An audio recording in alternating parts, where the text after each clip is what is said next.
They're claiming spousal abuse.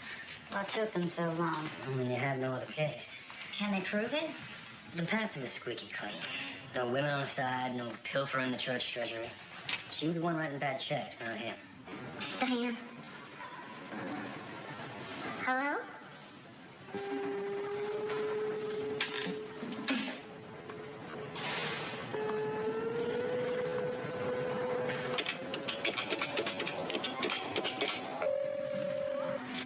Hello?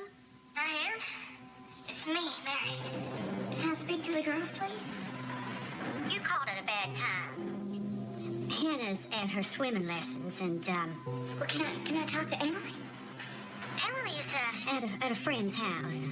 What a shame. This happens every time I call. They are still my children, Diane. Diane! I'm giving you a chance to spare yourself and your family a painful and unnecessary ordeal. What are you offering? Murder 2. 25 to life with the possibility of parole in 18 years. We'll see you in court. Man 1. 15 to life. She served at least 12 at a facility close to her family. That's as low as I can go. It's a generous offer for a capital murder case. Mary? If I go away to jail for 12 years,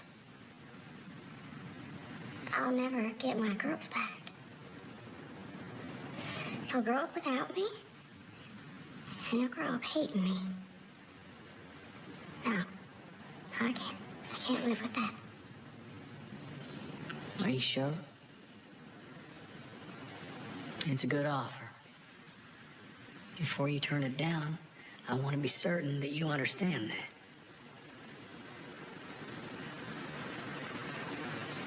They have a very strong case.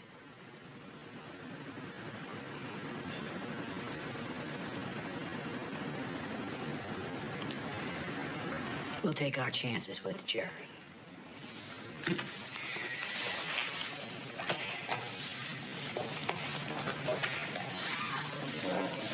That's quite a gamble you're taking, Mrs. Winkler. If you lose, you could go away for life.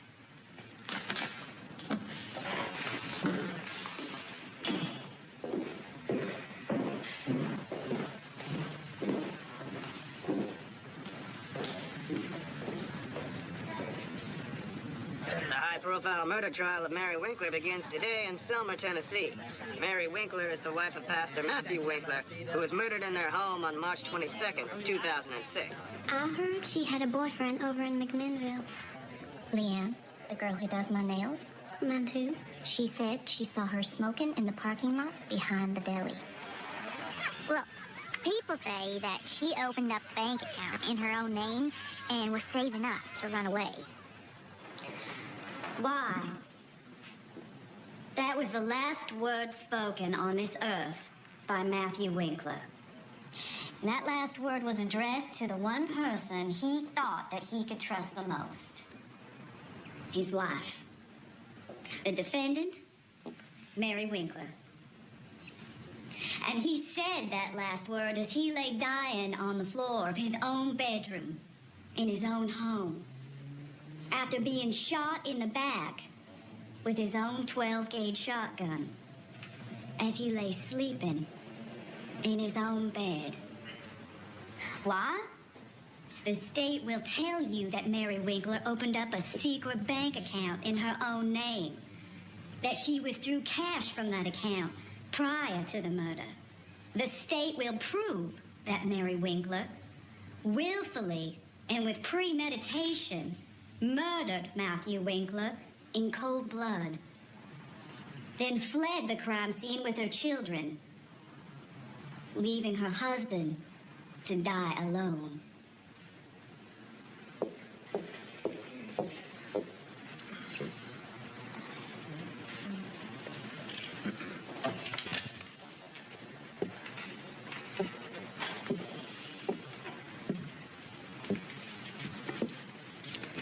Matthew and Mary Winkler had what appeared to everyone who observed them, those on the outside, a marriage made in heaven.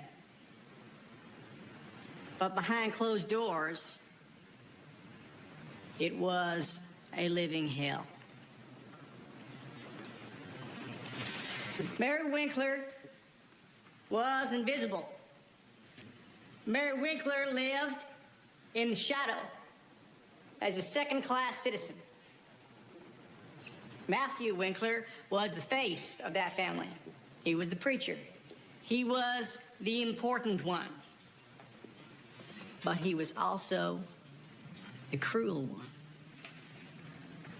Mary Winkler lived a life where she walked on eggshells. And whenever things didn't suit Matthew Winkler, Mary paid the price. He didn't like the way she talked. He didn't like the way she walked. He didn't like how she washed his shirts. She was not a perfect person, but she had to be, because she was the pastor's wife.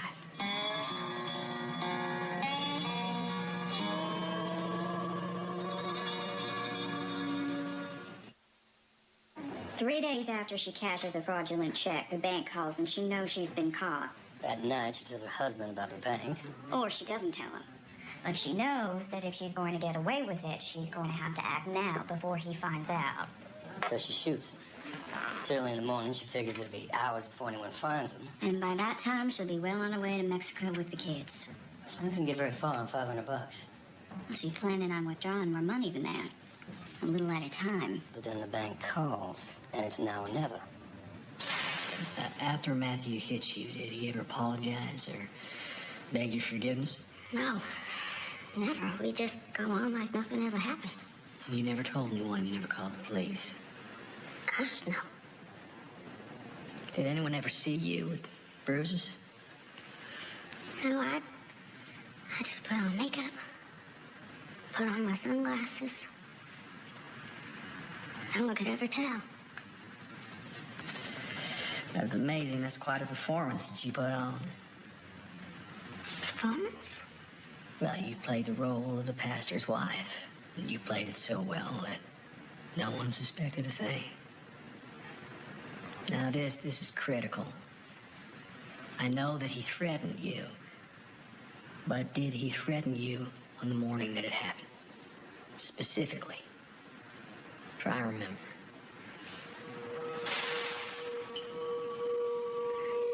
Mary suffers from a form of post-traumatic stress disorder. Is that not what some soldiers suffer from when they come back from war? That's right. To your knowledge, has Mary Winkler ever served in the military? No, Mary has a dysthymic disorder. It's a form of depression related to her husband's emotional, verbal, and physical abuse. Objection, Your Honor. Speculates to events not proven in court. I'll allow it. You may continue. Over the course of her marriage, Mary has experienced dissociative episodes where she loses track of herself, what she's doing. As a sort of coping mechanism? Yes, that's right, but it's not conscious. I believe Mary was in a dissociative state when she shot Matthew, which would explain why she has no memory of the shooting. It's been rumored for days, but now we can report that in a controversial move by the defense, Mary Winkler is expected to take a stand. Mary, the prosecutor is going to ask you point blank, if you were physically abused as you claim, then why did you not call the police? Well, I was ashamed. We weren't just any old couple. Everyone knows us around here. Who's gonna believe you if your husband is the pastor? Be his word against mine. Why didn't you ask for a divorce? You don't know much about the Church of Christ, do you? Divorce is not an option. Especially for a pastor's wife? I kept saying to myself, I'll just try harder to be a better wife. I'll do whatever I can to make Matthew happy. But nothing ever could. You load, Matthew? Of course. Did you ever wish Matthew dead? No. Not even in your dreams or in your fantasies. No. Maybe. But not like this. I just wanted it to stop. That's all. I just wanted it to stop. Look straight at me and you'll be fine. Don't look at anyone else in the courtroom. Just me. And answer my questions simply, truthfully, and without embellishment. And do not offer any information that I don't ask you for directly. Okay? We've heard testimony regarding so-called financial irregularities and such. Did there come a time when your husband asked you to open an account at another bank in your own name? Yes. Oh, ye little faith! Congratulations, Matthew Winkler. You have won yourself $100,000. I hate to say it, but I told you so. Please accept this check in the amount of $4,900 deducted from your winnings. And that's just a down payment till the big check gets here. This says we need to send in almost $3,000 for some state tax. You never mind all that. You just deposit that $4,900 so we can start paying off some bills. He said for me to open a new account in my own name so that if the check bounced, it wouldn't hurt him or embarrass the church. And that didn't sound strange to you at the time? No. He took care of all the finances. He told me to do something, I did it. After you deposited the sweepstakes check, what happened then? I withdrew cash right away for expenses, and then I started to write checks for bills, but they all bounced. Did there come a time that you told your husband about the problem at the bank? The night before. The night before Matthew died? Yes, sir. Matthew? I need to talk to you. Just a minute. It's important. Can't I wait till later? No, you can't. What? What is it that's so important? Well, the bank called this morning. They said those checks bounced. We need to come in first thing in the morning to straighten it out. I'm not going to the bank. You made this mess, you clean it up. I don't want to get dragged into it. But they said we both need to go in. Well, I didn't write those checks, you did. My name's not even on that account. Shut the door.